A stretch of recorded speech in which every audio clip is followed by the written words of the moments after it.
ಮಹಾರಣ್ಯಪುರದ ಭೀಷ ಅಂಧದಾನವರ ಸುಕುಮಾರ ಕವ್ವಾಸುರ ನಾಮಕನಿಗೆ ಒಬ್ಬ ತಂದೆಗೆ ಮಗನಾಗಿಯೋ ಒಂದು ಪ್ರದೇಶದ ಧೀಶನಾಗಿಯೋ ವ್ಯಕ್ತಿಯಾದವಯ್ಯನನ್ನು ಸಾಧಿಸಲಾರ.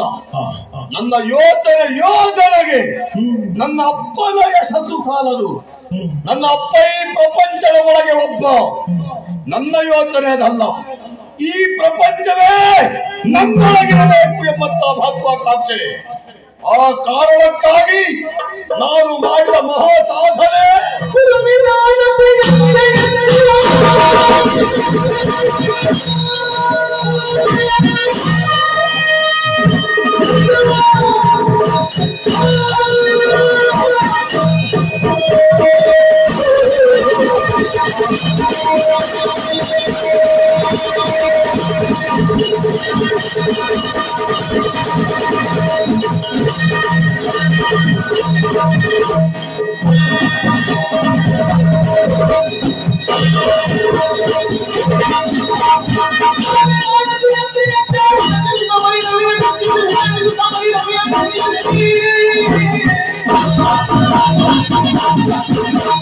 ಪುರುಷರಿಂದಲೇ ಮರಣವೆಲ್ಲರ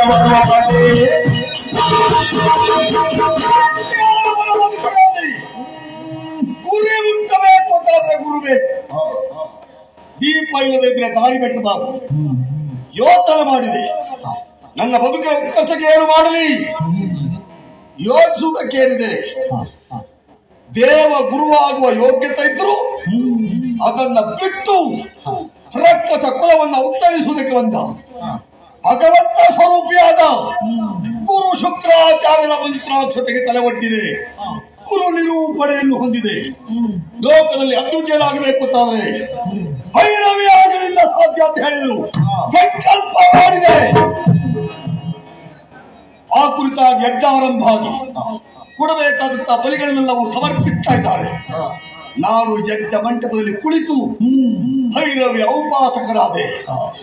ಎಷ್ಟೇ ಧ್ಯಾನಿಸಿದರು ಭೈರವಿ ಕಟುವಾಗಿ ಒಲಿಯದ ಇದ್ದಾಗ ಹತಾಶ ಭಾವ ಹುಟ್ಟಿತು. ಬದುಕು ಬೇಡವೆಂದು ಭಾವಿಸಿ ಧಗಿಸುವ ಯಜ್ಞ ಕುಟಕ್ಕೆ ನನ್ನ ಒಡಲನ್ನು ಬಂದಾದೆ. ಪ್ರತ್ಯಕ್ಷಳಾದಂತಹ ಭೈರವಿ ಏನು ಬೇಕು ಎಂದು ಕೇಳಿದ್ರು.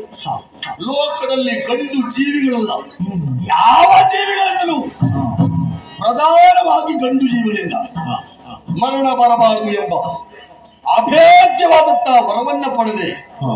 ಅತಿ ಬಲಾನ್ವಿತರೆನಿಸಿಕೊಂಡೆ. ಒಂದು ಕಾಲದಲ್ಲಿ ರಕ್ಕಸರು ಅಂದ್ರೆ ಹೇಗೆ, ಕೇವಲ ಕದ್ದು ಬದುಕುವ ವರ್ಗ.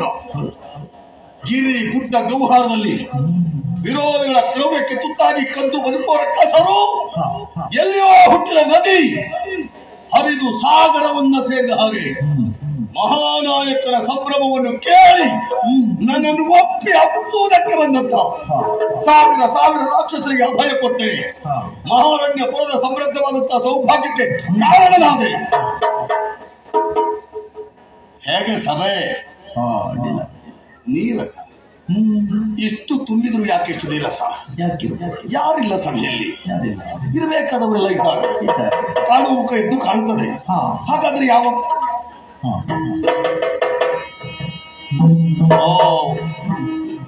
ಒಬ್ಬ ಆಕೆ ಇಲ್ಲ, ಬೇರೆ ಯಾರು ಅಲ್ಲ.